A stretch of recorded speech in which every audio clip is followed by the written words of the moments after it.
Direito Constitucional, vamos para o nosso vídeo 2. O ponto do livro é 1.2, Concepção de Constituição. A gente vai ter aqui vários conceitos, cada um vai estar conceituando a Constituição de um jeito e nós vamos aprender eles agora. Então, através do livro, você vai entender que o conceito sociológico ele foi trazido por Ferdinand de Lassalle.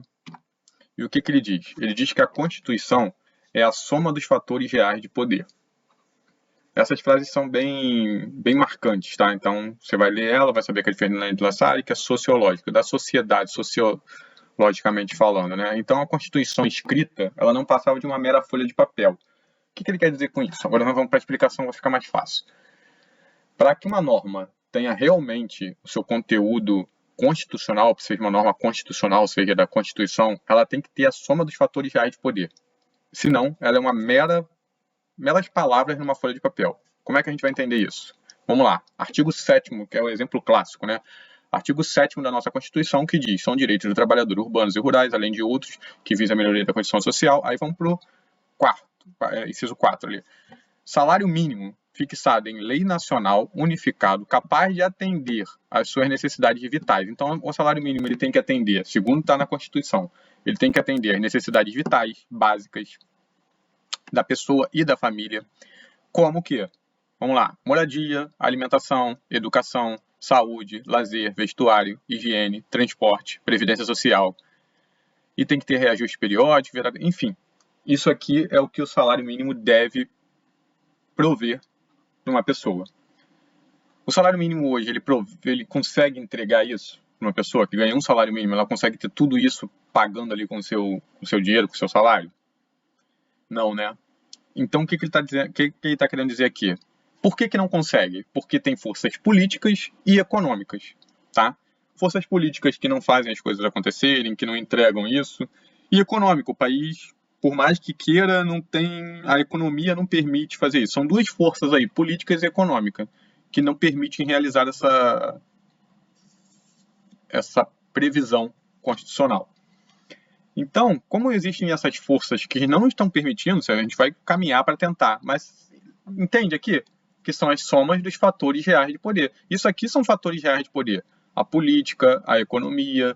Então, quando ele diz que a força política, a economia, essa soma de fatores reais de poder não consegue concretizar o que está aqui, o que está escrito aqui não passa de uma folha de papel, sem função. Não tem realmente força normativa, não tem força constitucional, porque não se implementa, está só escrito. Essa é a análise ali de Ferdinand de Lassalle. Então, por isso que ele diz que a Constituição é, na verdade, a soma dos fatores reais de poder. Quando a força política e econômica permitir fazer aquilo, aí realmente é uma Constituição. O que está escrito no papel não passa de uma folha de papel com alguma coisa escrita. Aí a gente vai para o segundo, que é um conceito político. Aí já foi Carl Schmitt. Esse conceito político ele diz o quê? Que é a decisão política fundamental do povo, certo? Aí aqui ele destaca para esse fundamental do povo, porque pode ser o povo diretamente ou através de seus representantes eleitos. Aí ele vai decidir alguma coisa política, mas ele quer dizer, o que ele quer dizer com esse fundamental? É só o que organiza o Estado, o que dá esses poderes ao Estado e organiza o Estado. É isso que é a decisão política fundamental. Todas as outras coisas ele não considera como Constituição propriamente dita. Então ele diz que a Constituição real é o que está separando ali os poderes, organizando o Estado, organizando os poderes do Estado. Isso é Constituição.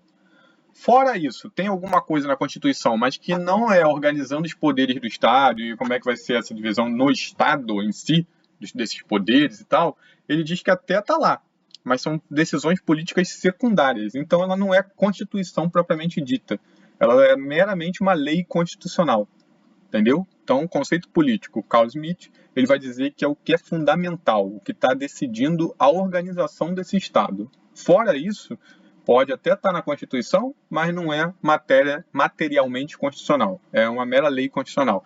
E é o exemplo clássico também que sempre se traz o artigo 242 da nossa Constituição, no parágrafo 2º, que diz: o Colégio Pedro II, localizado na cidade do Rio de Janeiro, será mantido na órbita federal.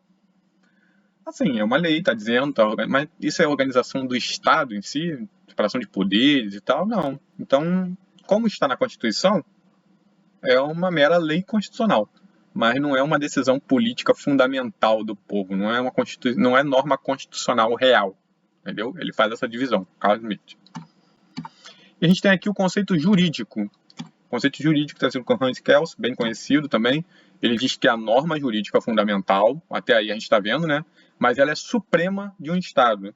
Ele traz essa ideia da supremacia aqui, dizendo o seguinte: a Constituição, além dela ser uma norma fundamental do Estado, tudo que está nela é fundamento de validade para as demais leis. Então tem a famosa pirâmide de Kelsen, ou seja, a Constituição está no topo.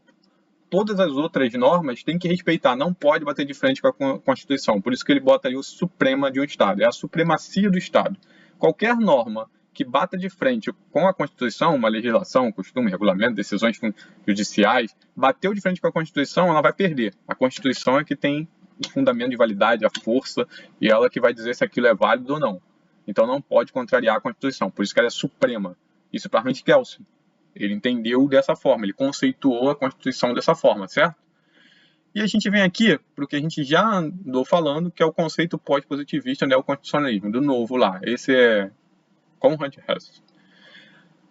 Ele vem ali tentando superar os problemas do positivismo, ou seja, essa coisa engessada de que a norma tem aquele poder escrito e não pode mudar, então a norma deixa de ter essa força toda.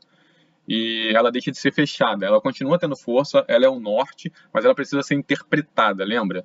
Os juízes começam a interpretar, ver, ele dá ali um fortalecimento maior para o judiciário, tirando ali do legislativo essa força total também. Ela precisa ser completa. Ele começa, ele dá a ideia, ele dá o norte, e essa norma ela precisa ser completada pela interpretação ali do juiz, do judiciário, para que ela tenha essa validade. Então ele tira essa força da Constituição, da norma em si, e deixa de ser fechada, e ela fica ali em constante diálogo e modificações com a sociedade, com o que está acontecendo no momento. Ela tem que atender a isso para ser ali válida realmente. E aí nasce a ideia da mutação constitucional. O que vem a ser a mutação constitucional? O texto sofreu uma mutação, mas não é porque ele modificou nada escrito, não. Ele mudou o seu sentido sem mudar o texto. Lá para Hans Kelsen, na pirâmide ali, não existe isso. A norma é fechada. Se você ela é o fundamento de validade. Qualquer coisa tem para modificar, tem que modificar o que está escrito ali. Aqui ele já traz a ideia de ela até é o fundamento de validade, ela é a norma suprema, mas você pode interpretar aquela norma de acordo com a sociedade local. Ele evoluiu um pouco isso e disse que pode interpretar. Então, às vezes, você nem mudou o texto, mas a gente está interpretando ele hoje de outra forma. Isso é mutação constitucional. Acho que termina aqui. E assim, a pergunta que fica no ar é: quem está certo? Não tem um certo, entendeu? São vários modos de se olhar a Constituição e definir. Uma vai complementando a outra, uma vai falando um pouco ali, em um determinado momento você olha de um jeito, do outro. É isso. E aí você entender que esses são os conceitos da Constituição. Do que seria uma Constituição.